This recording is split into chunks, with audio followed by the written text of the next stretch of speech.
Hi, welcome to our very first edition of Buzzing Out of Town. Yes, that's right, we're going to start looking around this wonderful country and start showcasing other areas. Now, unfortunately, right now, at making this video, I'm not allowed to travel. I can't leave the city and head off around doing what I want to do.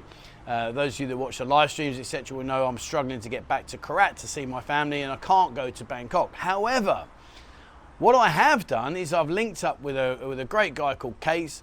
Case is a really top lad. He's younger than me, he's better looking than me, and flipping hell, it's not good. But anyway, that doesn't matter. The point being is why I've asked Case to do what he's going to do, and we're going to show you now, is I like the way he presents. He's very similar to me in the way that we present, in the our walkabouts, our talkabouts, and all those kind of things. And I think you'll find this really enjoyable.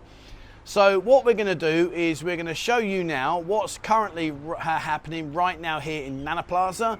We're then going to go over to Soi 11 and talk about what's going on there, and we're going to finish off in the famous Soi Cowboy.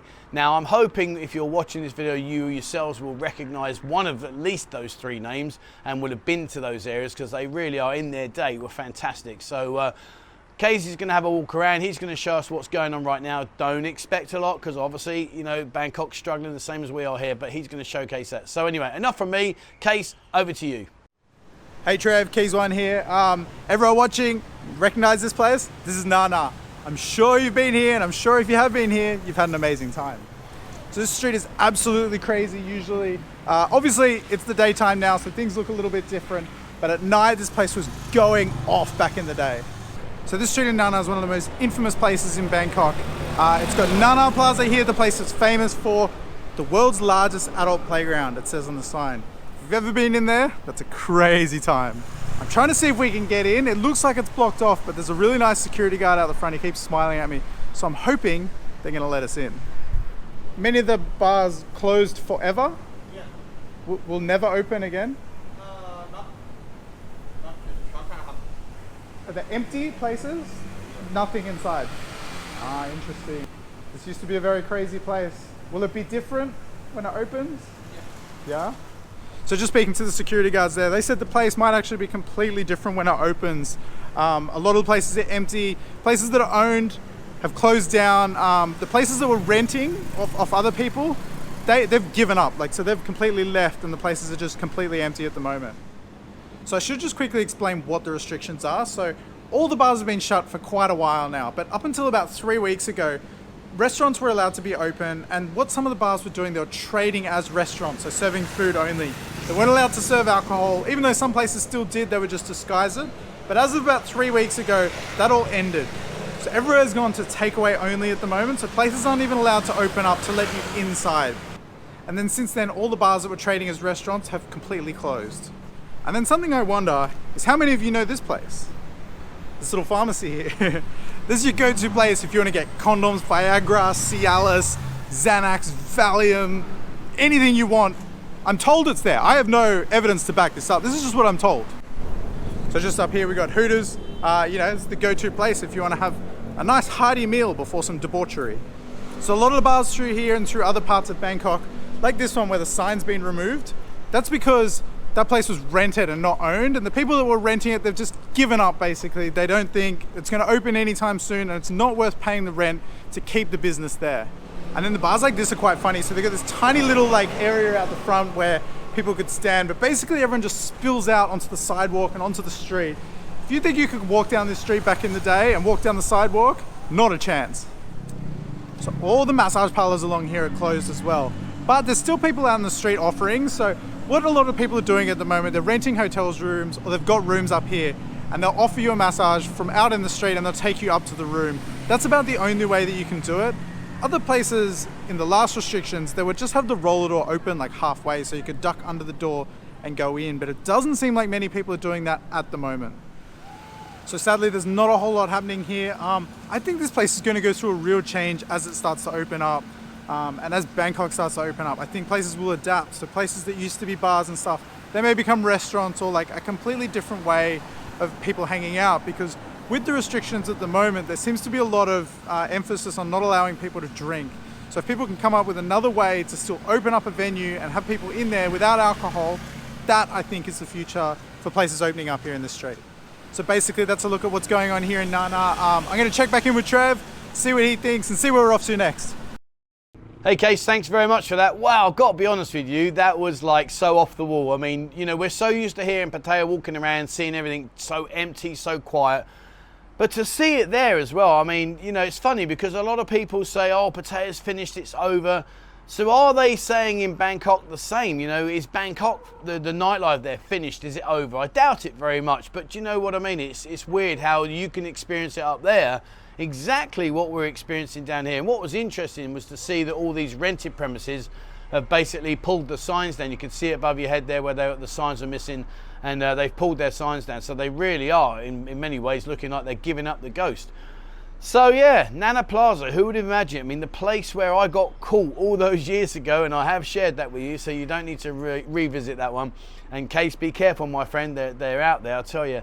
But yeah, so I mean, incredible. So thank you very much for that, Case. Now listen, what I'd like to do now is go check out Soi 11, because Soi 11, those of you not sure where that is, that's just basically on Sukhumvit Road, just a short walk away from the Nana Plaza. But again, there's lots and lots of stuff that did go on in there in the past, very, very busy. But hey, you know, what do I know? Let's check out, let's ask Case. So yeah, Soi 11, the strip starts here. This is where a lot of the bars and clubs are. It's really, like, used to be a really hot night spot, but at the moment there's nothing, obviously. But it'll be really interesting to walk through here and see which of the businesses have decided to try and stick it out and which have given up and they've moved out. So it's been a long time since the clubs have been able to operate, so it's really difficult for the clubs. The smaller bars have been able to get by, you know, if they decided to trade as restaurants or anything like that. So they've still been able to get some income. But the clubs have been shut for quite a while now. But what's going to be really tough is that these small bars that have been operating as restaurants and stuff like that, because they've all closed indefinitely, there's no time frame on when these places are going to be able to open again. So it makes it really difficult for the business owners, you know, if they have to make that decision of do they stick it out or do they give up. So one thing I noticed is there's like desperate taxi drivers and tuk-tuk drivers everywhere. They see me walk, I got a backpack and I'm walking around with a camera. So I look like a total tourist even though I live here, but you can see they're desperate for the business as well. They're just basically sitting around all day and there's no one for them to take. So the funniest thing for here at the moment is, like, if this was your first time coming to Bangkok and you hadn't seen like how crazy these streets would get at night, you'd have no idea. I mean, places like this behind me here, this is insane, but just walking down here now in the middle of the day with nothing happening, it seriously just looks like it's another apartment building or something like that. So you got places like this Insanity nightclub behind me here. This is one of the best nightclubs. Actually, it's in the top 100 nightclubs in the world. So mega bucks invested into this place. It will be hard for them to recover, but I feel like they made a lot of money back in the day. And something to point out, you know, people that are really suffering here is all the accommodation that goes along with these places. So, you know, staying around here was a desirable place to stay if you're here to party and you're here to have fun.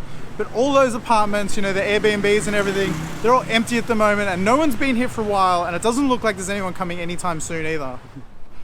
So a lot of places are getting real creative here with how they can still, you know, run their business. So there's a little massage place just behind me over here. And what they were doing, they're set up out the front and they were selling like masks and tissues and stuff like that. So that's what they look like they're selling. What they're offering is most likely massages, but you know, having the tissues and the masks there is a way to get you to go over there. And it's an excuse for if they get questioned. So I've just come to this little strip off Soi 11 and this is where all the, you know, the massage places, the 24-hour restaurants and all that, you know, the day spas and stuff like that are. Everything is shut now. It's like a complete ghost town through here.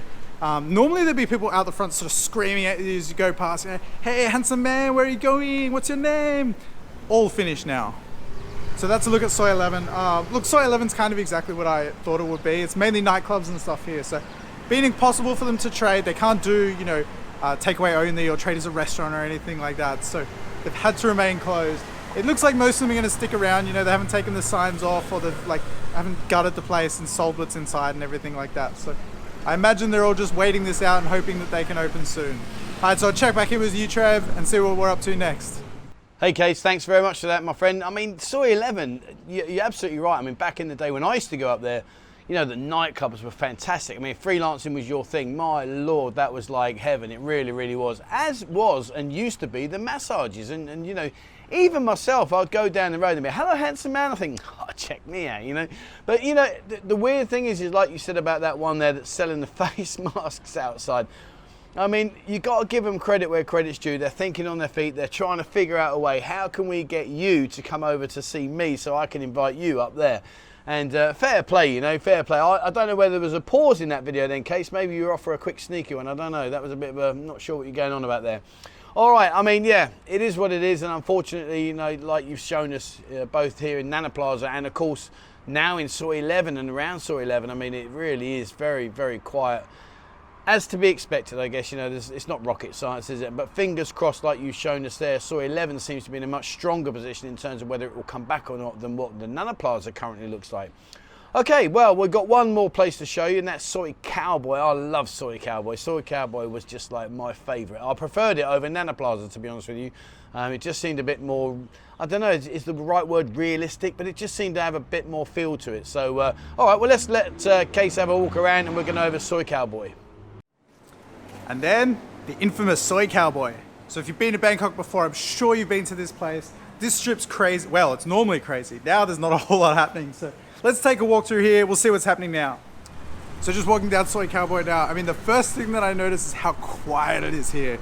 If you've been here normally, like back in the day when everything was open, this street was so loud. There was just so much noise. There's girls out the front of all these places screaming at you as you go past. Every place had music pumping. It was just insane. It's such a small street and so compact that just the vibe here is insane.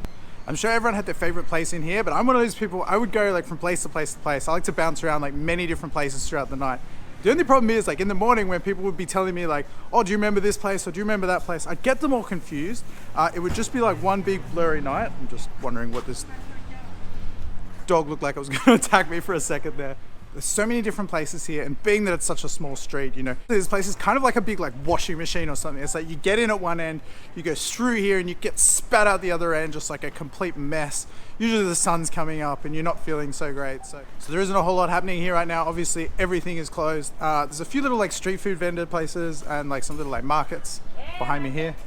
that they've set up, and they're sort of making use of the street because there's nothing, like literally nothing open here. Like there's no other shops. It's all just bars and places to party. And the thing that really stood out to me about this place that I really remember is just like this glow through here, because there's so many places so close together and they've all got the neon lights out the front. They're all like blue and red and they just make this like weird pinky kind of glow. So I remember that you could see it if you were coming from the train from the BTS. You would just see this glowing street from miles away, and it's just this pink color. It's really cool. So it looks like a few of these places are currently like undergoing renovations and upgrades and stuff like that. It's all they can do, you know, they can't open at the moment, so they need to make the most of their time now. Now also, one of the things they've been doing at the moment is getting all these wires that are everywhere here, they're getting them all underground. So where I am right now, they've dug this section up and they've been like laying the wires underneath. So just down here, they've dug this whole section up, and this back section from the entrance, there are no wires above here. So I was actually down here when they were digging up the ground to put the wires underneath, and it was crazy to see. Only in Thailand you would see this, right? So they dug this big trench along here, from here all the way to the entrance of this street. As they dug the trench, there was a guy standing in there putting the wires. He was waist deep in water, just shoving these electrical cables into the water. I saw this and I was just like, oh my God. Yeah, what could go wrong, right? But anyway, I imagine that's one of the upgrades, that when this place fully reopens, they will have gotten rid of all these wires that are up above here. Or at least a lot of them anyway. You can see this back section here is looking really, really good. Because this behind me just up here, this is how it normally looks. It's the same everywhere in Bangkok. There is a massive project going on at the moment to get all the wires underground. And then this is the area where you get spat out at. So you'd go in the other end, come out here, just a haggard mess. Sun's usually up, or it was when I was coming out of here anyway. I will say this is the freshest I've ever felt coming out this end of the street. But I will say, but during the daytime, it doesn't look all that different to how it used to look. But the real difference is at night. So I've come down here in the evenings and it's pitch black. Like, you can't even film through here because there's no street lights, there's nothing, and it's just like complete darkness. So a big difference from that pink glow that you used to see from there. So what does the future hold for this place? I have absolutely no idea, but I might check back in with Trevor and see what he thinks. Hey Case, well, thank you very much, sir. But just one thing, have I got this wrong? But like you're talking about, you used to come out and it was daylight when you were finished. I mean, dude, we are on so different spectrums there. I don't know about you guys, but guys, if you're watching this, what is your like average evening time when you would finish? Am I the alien in this group? Like, because for me to come out of a club and it's daylight, it just doesn't happen. You know, it really just doesn't happen. But fair play. I guess that's what you get for being young and, you know, full of energy, etc., etc. Talking about Soy Cowboy, I must say, the reason why it's one of my favourite places is exactly like what Case was saying there. It's very compact, it's very narrow.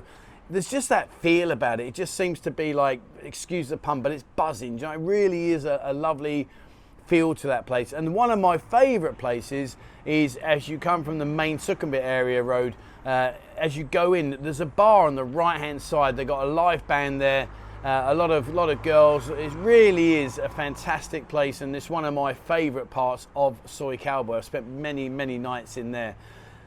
So, interestingly though, I'll tell you what did shock me though, Case, was the fact that they've dug the cables up the same as they've done in Walking Street. Now, why is that? Is that just like a little bit too, like, you know, I don't know, it's just a bit weird, isn't it? Like, hello, we're doing like Walking Street, and suddenly now they're doing Soi Cowboy. So, I don't know, is there a theme going on here? There's something, you know, a bit of a coincidence going on? I don't know. Maybe I'm wrong.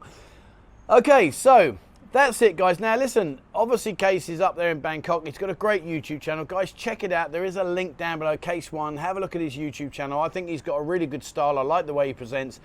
That's my personal way. I like that when I'm walking around and talking around.